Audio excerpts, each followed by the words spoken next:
Trying to achieve sick enough is the reason that people lose their lives. And I wish I could say I'm not trying to be too harsh within the first 10 seconds of this podcast, but I have to give it to you straight because I want to see you live a happy, healthy life. I want to see your life in the future. I want to see you. Sick enough does not exist. You can't prove to anyone that you are sick enough, especially to someone who is not willing to understand, because the only time that they will understand is when you are dead. And even then, they may not understand. So quit trying to prove yourself by making yourself the worst version of yourself. I've been there. I'm sorry I have to call you out this early on. But at least you have a feel about what's going to be talked about in this podcast today. Because this is serious. Hey friends, welcome back to the Why Would I Say That podcast. It's your girl Tiara, and today I want to talk to you about something super, super serious. Because I've been here before, and this ruined my life, and I don't want you to ruin your life, and I don't want you wasting your time living in the cycles that I lived in. So let's jump straight into it. If you're new here, I have borderline personality disorder, and it's something that I've struggled with for a very, very long time. I've always been a little emotionally dysregulated. But when it comes to my emotional dysregulation, it almost feels like I have to prove how bad the pain is because I've been invalidated my entire life. I feel like no one ever takes me seriously. I feel like when I'm sad, I have to be the saddest in order for you to understand me and to get me, and I have to be the worst case scenario, which has put me in a lot of messed up situations.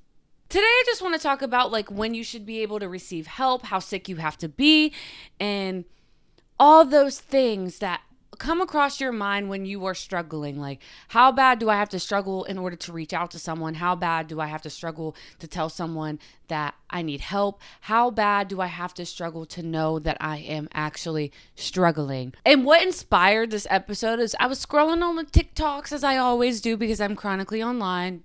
What's new? But I was scrolling on TikTok and there was this girl and she was like dancing and everything because she was 24 hours clean from doing substances, doing the things, doing not so great things to her body. It was one of the hardest substances to recover from. And she was talking about how she went 24 hours without doing the substance. And I was like going through the comments because, you know, comments on social media can be a scary place. And I had a feeling that they were eating her alive up in there. So I was scrolling through them and they're all like, well, I would be sicker than you. You're obviously not sick enough. Maybe you weren't even addicted. And like they were just invalidating her. And like my brain was thinking back on the times that I've been there and I've been going through something and I've reached out to someone like, hey, I'm struggling with this. And they just told me like, oh, it's not that bad. You're fine. It's okay. But like, think about it this way. Yeah, being a crackhead is pretty bad, but just because I do coke doesn't make me any better. Just because I do a little bit of drugs still means that I'm on drugs. She presented it as she was like happy dancing, which was only 10 seconds of her entire day, remind you. Everyone invalidated her. They told her that she wasn't even addicted, that she was fine, and that she was over exaggerating the situation. I'm telling you right now, I don't care if it is your first day using a substance that is sick enough. No one in their healthy right mind would be like, hey, I'm going to take this thing that may take my life, disorient my entire brain, and I may not remember my entire day, but I love myself. That doesn't make any sense. No one would do that to themselves if they weren't struggling and already sick enough. And it just grinded my gears that thousands of people were commenting on this thing that she felt so empowered about. And I know that some people on the internet could be lying about this stuff to get the likes and the views and the comments. But a lot of times I take things at surface level. If that's what you're saying, I don't think you're going to act like a crackhead for clout. And if you are, you're clearly struggling and still need help. So either way, this person needs help and you're sitting there invalidating this person. And invalidating them is not going to help it. I feel so strongly about this because I look back on my past and the whole thing of being sick enough almost took my life. And I'm not kidding.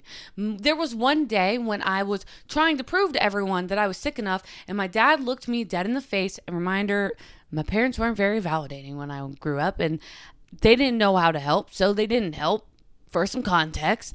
But there was one time I was very, very sick. I was on my deathbed from an ED, trying to prove myself how much of an eating disorder I had so somebody would notice. And my dad looked at me dead in the face and said, "If you're ready to let go, I'm ready to let you go."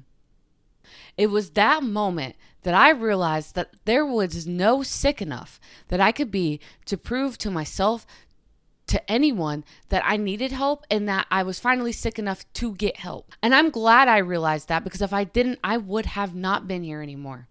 I am so serious when I say that I was on my literal deathbed. Again, this was because of an eating disorder, and my stomach muscles weren't even holding in my pee anymore. I couldn't walk down my steps to go to the bathroom anymore, and the muscles weren't in my legs. When I finally went to the doctor, they told me that for some reason, my body weighed less than the bones and just skins and organs that were supposed to be my body. Which no one should ever hit that weight, because that means you literally have no fat, no muscle, or anything sustaining your body. And they don't even know how I lived. And it was so scary, because I just remember the whole time leading up to that point, I just kept saying, I'm not sick enough. I'm not anorexic enough. I haven't done this enough. And I was constantly comparing myself to other people, in return, literally taking my own life slowly. And if you're in the mindset of you are not sick enough, what you are doing right now is taking your own life slowly. And the thing is with that, it just gets worse and worse and worse and worse when you're in that position. You will not plateau and be like, oh, this is the worst I can get, so I can get a little bit worse just to prove that I'm sick enough. No, it gets worse. It gets worse. Don't do that, okay? I cannot stress enough how bad that mindset is, how terrible it is to be in that mindset, and how depressing and sad it is to be in that mindset. And I just want to plant the seed for you. If it is a thought in your head that you need to be sicker to prove your point, whether the point is substances, an eating disorder, your mental health, no matter what the point is, if you think you have to do more to prove it, you are already sick enough. The fact that you want to put your body through more pain, more trauma, and just more anything, that is already proving to yourself that you are sick enough. You cannot prove to other people that you are sick enough. They don't know what you're feeling, what you're thinking, what you're doing behind closed doors. They don't know any of that stuff.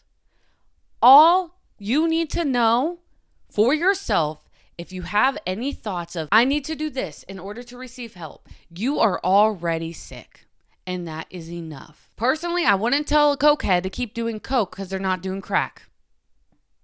And that it's fine. The cokehead is still sick. Just because it's not crack, don't mean that they're not sick. Scrolling through the comments on that TikTok was extremely disheartening, for the fact of, like, there was no empathy. There was no sympathy for this girl. There was nothing. There was just, I've been sicker. I'm this, I'm that. And you know what? That girl may, because of those comments, read them, and she may do something to prove that she is sick enough. And again, she was on one of the worst substances you could ever be on. Ever. Okay? I've tried almost everything in the book, okay? And that was one of the things I've never touched, because it is that bad. So the fact that people are sitting there saying, oh, basically do a little more before you recover, because obviously you don't have the shakes and you're not sweating, you're not dope sick enough, is crazy. That's so That's disgusting. That's disgusting. If I saw anyone do that in front of me one time, it would make me so scared for them. Anyone in their right mind would not do that to themselves if they weren't already sick. What, you need somebody to be seizing out in front of you in order to prove that they're sick enough? Absolutely not. Because that is a sign of their body shutting down. And that is what's going to happen if you keep trying to prove that you are sick enough. You will run in this cycle that will only make you worse and is harder to get out of than it is today. And I know today, if you are going through this, it already feels hard to get out of what you're getting out of. But if you keep continuing, you're just making it 10 times harder. And I just want to be real with you, because I've been there and I did it, and it was like not fun. And the more I dug myself into this hole, the harder it was to dig myself out of it. No matter how sick you are in any area of your life, that is enough. That's sick enough. That is enough for you to reach out and get help. As someone with borderline personality disorder, a lot of the times when I do something to make me sick, whether it was my ED, using substances, just putting myself in risky positions, whatever it may be, it is so important to know what this stems from in order to navigate it a bit better. Because if you don't know what's going on with you, how can you fix it? You know, like you will just be constantly just trying to prove that you're sick enough because in your brain, that's just how it's running. And as someone with BPD, I have been invalidated my entire life. And a lot of the times, this can stem from being invalidated in your childhood or at a certain period of your life. If someone's ever told you that that's not happening to you, or it's not that bad, or it's not that serious, and you keep hearing that over and over and over again, eventually you will start to believe it because no one ever took it seriously. No one ever validated that feeling for you, and no one taught you how to navigate that feeling. So what you do is push it aside, you leave it in the back of your brain, and you just keep running off of whatever you're already running on. So therefore you start subconsciously discrediting yourself because it isn't that bad. And your environment and to the people around you. You were constantly invalidated at one point to now you constantly invalidate yourself in your struggles. And if you are in that mindset, it doesn't matter how sick you will be, you will constantly invalidate yourself and tell yourself you need to do more and more and more and more to get yourself sicker in order to be valid. But the thing is, where this stems from invalidation, you will never actually validate yourself until you literally decide that you are valid. I think the worst part about this is that you literally can't make someone believe you.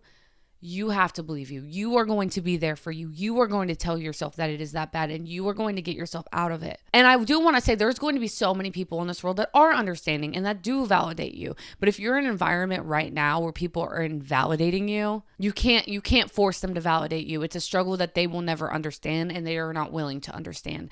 And I'm sorry to be so straightforward, but I don't want you to sit there and make yourself sick and make yourself worse, because you're trying to prove to someone else or even yourself that you are the sickest and the worst version of yourself and that you deserve help now. You deserve help already. Before this even started, whatever you're going through, you deserved help at the beginning. While we're on the topic of mental health, I would like to thank BetterHelp for sponsoring this podcast. It is no secret that I struggle with mental health. I spend most of my time advocating for it. Over 70% of the people with mental health disorders do not receive help. This means that 680 million people are silently suffering without treatment. BetterHelp has dedicated their platform to breaking down barriers and making help available to 200 countries, making help available to anyone at any time, anywhere. As someone with borderline personality disorder, stigma used to make me feel so fearful of therapy. But having a space that is based on my needs with absolutely no judgment and a personalized plan has made all the difference in the world. Therapy has changed my life, and BetterHelp has made it even easier to keep showing up for myself. No more endless Google searches, no more waiting months for an appointment when you're in a crisis right now. I would not promote BetterHelp if I truly didn't believe in it. With over 7,000 reviews and a 4.3 rating on Trustpilot, BetterHelp is a platform that you can trust. Use my code betterhelp.com/ChiaraLorraine for 10% off your first month. Again, thank you BetterHelp for sponsoring this podcast and allowing me to give my listeners 10% off their first month of therapy. Again, that's betterhelp.com/ChiaraLorraine or linked in the description below. And now back to the episode. I don't understand how people don't believe in mental health because it starts in the brain. Okay, if I'm going through something and I think, hey, maybe I should use this substance to get out of it, you're already sick, dude. Before you even put that substance in your body, you were already sick. It started in the brain.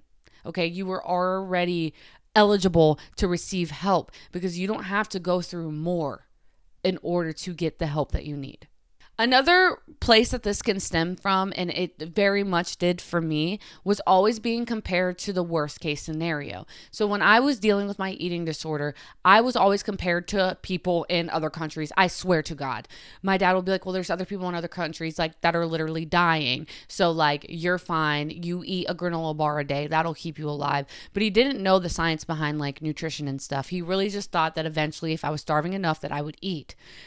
Until I didn't and I was dying. But because I was being compared to like the worst of the worst, I wasn't going to help myself, because then at that point I was like, okay, now sounds so messed up saying this out loud. That's how bad eating disorders can be. But I was like, okay, now I need to be like a starving child in a different country that doesn't have access to food in order for them to believe me. When my organs and my body was already shutting down, and I took it to the extreme, to the point that like I did that. And it wasn't even just with my eating disorder, just everything. Like, it was always, they have it worse. It could be worse. Everything was always worse. But then I always thought, when I was like growing up, I was like, but it could be better. So why am I shooting to be just a little bit better than worse? Who does that? Why are we doing that? And I feel like a lot of people in this world do that. They're like, well, it could be worse. It could be worse. You could get robbed, you could get hit by a car, you could do all those things, but that doesn't mean that's what you're shooting for, just a little bit above that. No. Shoot for your best version of yourself. Shoot for that. Shoot for being better than your worst version, not somebody else's worst version, that you need to become that worst version in order to do better. What is happening? I don't like that. I've never liked the whole it could be worse. To actually think from the mindset of it could be worse, you're setting yourself up for failure. You're going to be shooting for the bar that's on the floor. You're never going to be getting off the floor, because you're always just shooting for, well, it could be worse. Yeah, it could be. It could be. And I can name a million reasons why it could be worse. That doesn't mean to keep making yourself worse. What? That one always blows my mind. And I never understood why people think like that, because it's like, yeah, it could be worse, but it also could be better. Are we just stating the obvious right now? Because I can do that too. And I'm about to make things worse for you if you say that to me again. So shut up. It just all kind of just turns into an internal competition with yourself. You're having this internal competition that no one knows about, and you're competing with yourself and other people of how sick you are in your own brain, except nobody else knows this. You're just competing to be the worst. And it sucks. Like, that's how you know you're sick enough, when you're trying to shoot to be sicker and you're having this internal competition in your head with yourself and other people that nobody else knows about. That's what all of this turns into. And it sucks. It really, really sucks. And it's very hard to deal with, because I don't know. That's just an indicator for me that my brain is getting sick, when I'm doing that internal conflict with myself, of fighting myself in order to be sicker. How this cycle starts is by downplaying your own pain and delaying help. Like, when you first start to engage in something bad, whether it's substance, in ED in my case, or whatever it may be, in the beginning you think, I'm just going to do this for a little bit and then we'll deal with it later. It's not that bad. As soon as you have that thought, you're already sick enough. The fact that you want to engage in those behaviors, you're already sick enough. You're downplaying your pain that you're trying to mask by doing whatever you're trying to do. When I first started engaging in my ED and substances and stuff like that, if I had the resources and the space to tell someone like, hey, I'm struggling, I want to use these things, I want to do these things, it could have prevented me from going down that path, because guess what? I was already sick. I didn't have to be sick enough. I was already sick. But it would be so helpful if I would have just been like, hey, this is what's going on. I have a feeling of, I want to use substances. I want to not eat anymore. I want to do whatever it may be. That was already valuable of help, because nobody deserves to go down the worst path and then get help, because it just gets worse. It just gets worse that way. When at the beginning, when you're engaging with these behaviors, you start doing substances or whatever it may be to get rid of the pain, to get rid of the sick, the thing that was already in you. But instead, you're going to mask it with this thing and just make it so much harder to get out. And you're just delaying help that you're going to hopefully eventually get. But if you can get it in the beginning, when you have the thoughts of like, hey, maybe I want to try this one thing, you're already sick. A normal person isn't just like, hey, let's go do drugs and change our brains. And there's like a risk that you might not be here anymore, depending on what that thing is. No one healthy does that, okay? You don't have to delay help and do the thing first. You can get help first. I know that's way easier said than done. Like if you're planning on doing those things in your brain, you're probably just going to go do them. But I do want you to know that even if you've never done those things before, if you're thinking about doing those things, you're already sick enough. You're just delaying the help that you desperately need. This leads to crisis cycles, shame loops, and even feeling like you're faking it. The entire time that I was dealing with my eating disorder, I felt like I had imposter syndrome. Like it just wasn't enough for anyone to believe me or take me seriously. There was not a moment, even on the last day I engaged in it, on the worst of the worst, the lowest weight I was ever at, the less muscled, like literally body could not move. I still didn't feel sick enough, and I felt like I could keep going. And the craziest part, I knew at that point that I was sick, but I couldn't stop that cycle in my head of I'm not sick enough. I don't deserve help because nobody listens. But then I realized at the end of the day, I can't make somebody listen to me if they don't want to, if they're not willing to understand the science behind it, if they're not willing to understand other people's struggles, if they're just not willing. You cannot make someone believe you. And that was the thing that I think I was chasing when I was engaging in those things that I was trying to chase. Like, please believe me. Please believe that I'm sick. Please see that I'm struggling. Please somebody notice, because no one has heard me. From my entire childhood, I was invalidated from my emotions and all these things that it then led to this bigger problem, which I don't want to blame my entire childhood for my own actions or whatever, but like, it's where it stems from and why my brain decides to take it this seriously, and why my brain takes it to the point of like, I have to prove it, because I had to prove in every instance before that I was bad enough in order for someone to listen or to get help. And as you could tell, I never proved that. In the beginning of this episode, I literally just said my dad literally just told me he was ready to let me go. He didn't know what to do. I didn't prove anything to anyone except that, hey, I'm really, really sick. And I knew that the whole time, but there wasn't a sick enough that proved that to anyone or proved that I needed help. I needed help the first day I stopped eating. I needed help the first time I picked up a substance. I needed help the first time I self-injured. I needed help the first time I asked for it. But if the person I was asking wasn't willing to listen, I can't prove it to them. And it hurts and it sucks. But there are people who are willing to listen, and you need to put yourself in those rooms. And if you're trying to make yourself sick enough to prove to the people in the room that you're already in and they're not listening, I want you to know I'm listening. Even if you're not even telling me anything and I'm on the camera talking to you right now and you're listening to me, I hear you. You are sick enough. Listen to me right now. You are sick enough. You can go get help. You don't have to wait until you are fighting for your life. You don't have to wait until it gets worse. You don't have to wait, because it will get worse. And you think right now is bad? It'll get badder. It'll get the most bad. It'll get real bad. And I've been there, and I just want to save you from that. In order to break this cycle, watch if you're comparing yourself to others. Because when you have a sick brain, at least for me, you just start to compare yourself to sick people or depressed people or just people that aren't going down the right path. And you think that you have to do any of those stuff to prove that you're not in a good headspace. You most likely are trying to prove that you are sick enough to whether it's yourself or to other people. So watch if you're comparing yourself to other people. If you are, break that cycle. I know it's easier said than done. It's very subconscious.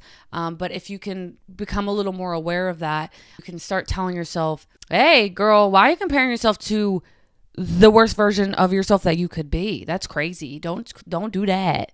You don't have to get worse. You're already pretty bad. You don't have to do that. Validate your small struggles. That's something that I have to practice constantly, especially as someone who's been through an eating disorder before. I have to validate when I even think about engaging in that. I have to literally do the therapy skills. When I start to think about eating less, or I start to think about putting my body through hell, I have to literally validate that and tell myself, hey, I'm struggling with my eating disorder again. Even if I'm not actively engaging in it, I have to validate The thoughts are starting to appear. Things start in the brain, because I remember last time it started up here and led to the body and into my real life. Validate those small struggles before they start to snowball. And last but not least, when these thoughts start to pop up into your head, please, please, please do anything you can to prevent it, including therapy. This is more serious, a hospitalization, just anything preventative, talking to a friend that actually is understanding, something preventative to stop you from going down that path. Preventative measures are so helpful. You don't have to wait to be sick to get help. If the thought is already there, you are already sick enough. Please reach out to somebody. Please get help if the thought is there. If you have addictive tendencies and you haven't gone into like a full-blown addiction or something, and you have the strong urge to do something bigger than you haven't really done before, you're allowed to go to an addiction counselor. Because, hey, I'm very aware I have addictive tendencies. I'm worried that I'm going to go down this path because XYZ has been happening to me and I don't want to do that. You can save yourself so much trauma, pain, and just so much. You deserve a full life. You are allowed to prevent these things from happening to you. You don't have to get sick first. I don't want any of you going through the things that I went through in order to prove to other people that you're sick, or even to prove to yourself that you're sick, because that feeling never comes. It never comes. And I'm so thankful that I got that little brain download saying, like, it doesn't matter how sick you are, you were sick enough, and I went and got help. I don't know if I would have never got that thought if I would have ever gotten help. I really don't know if I'd be here today. And it's something that's stuck with me because honestly, it was a bit traumatizing. I'm not going to lie. I traumatized the living crap out of myself during that time. But it's something that's stuck with me forever because I don't ever want to be there again. I don't want anyone I know to go through that. I don't like it. I don't want that for anybody. It sucks. It's not a good feeling. And I just want to plant that seed for you because no one deserves to almost die before they get better. All right, friends, I'm done going in on you. I just felt really passionate about that. And that one TikTok literally inspired this whole episode because no one understands how much that enraged me. If she probably will never see this podcast, but if she does, I want her to know, I want you to know, if you're listening, you are valid. I want to cry. Like, I feel so bad for this girl because everyone just kept saying like she wasn't sick enough. Yes, you are. And you deserve help. Like, I'm so passionate about that because it sucks to be there. It really does. It hurts so bad. And it really hurts to be in that position and to be told from the people around you that like, oh, it's not that big a deal. It is a big deal. It's a big freaking deal. And if it feels like a big deal to you, don't let anyone tell you that it's not a big deal. Your small could be somebody else's big, and your big could be somebody else's small. So don't judge someone off of your own experiences. If they're sitting there telling you that they are sick, they are sick. You should listen to them. And if they're even lying about it, guess what? They're sick, because why would you lie about that? Sending so much love to anyone going through that, because that genuinely was the worst point of my life, and I just don't want you to be there. So hopefully this helps somebody out there if you are struggling with this, and inspires them to get the help that they desperately need, whether you are just a little sick or a big sick. It doesn't matter. That's sick. You're sick enough, okay? If you know anyone that's currently struggling with this, share this to them. You never know who you can help. Even share it to your stories or whatever. Like, this is such an important topic that so many people need to hear. And like, I cannot stress this enough. And I really don't want anyone else to go through this. If you're comfortable sharing your light bulb moments down below, please leave a comment. You never know who you can help from your realizations of when you realize that that was enough or whatever. You just don't know how much you could help someone just by sharing your journey and story.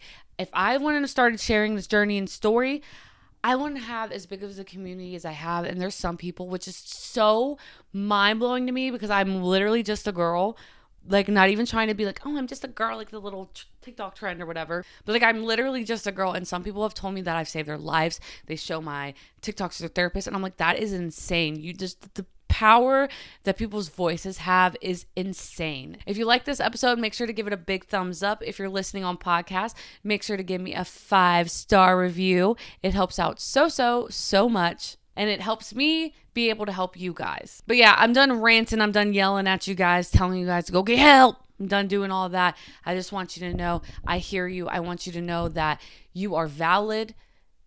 I see you. I love you. And I can't thank you guys enough for being here and listening to me. And if there's any piece of advice that you guys do take this one. You deserve to live your best life, even if you don't feel like it. What makes you less valuable than the next human being? So don't act like that towards yourself. You're just as valuable. But yeah, I think that's all I have for you guys today. Thank you guys so much for being here. I love you guys more than anything in the world. And until next week, I love you guys.